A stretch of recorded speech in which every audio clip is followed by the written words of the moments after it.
আর কোনো অপরাধ নাই যে অপরাধ শিরকের চাইতে বড়। প্রিয় বন্ধু, আমরা অজান্তে অগোচরে না বুঝে আমরা অবলীলায় কিন্তু অনেক ধরনের শিরক আমরা করে যাচ্ছি। দুই প্রকারের শিরক আছে, একটা হলো বড় শিরক আর একটা হলো ছোট শিরক। বড় শিরক কোনগুলো? বড় শিরক হলো এমন শিরক যে শিরকের ফলে মানুষ ইসলাম থেকে কি হয়ে যায়? বের হয়ে যায়। ইবাদত আল্লাহর জন্য করলো, অন্য কারোর জন্য করলো। সিজদা আল্লাহকে করলো, কোনো কবরে মাজারে গিয়েও করলো।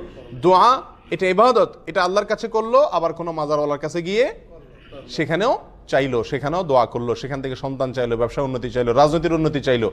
এই সবগুলা বড় শিরক। এর ফলে মানুষ কি থেকে খারিজ হয়? ইসলাম থেকে খারিজ হয়ে যায়, বেঈমান হয়ে যায়।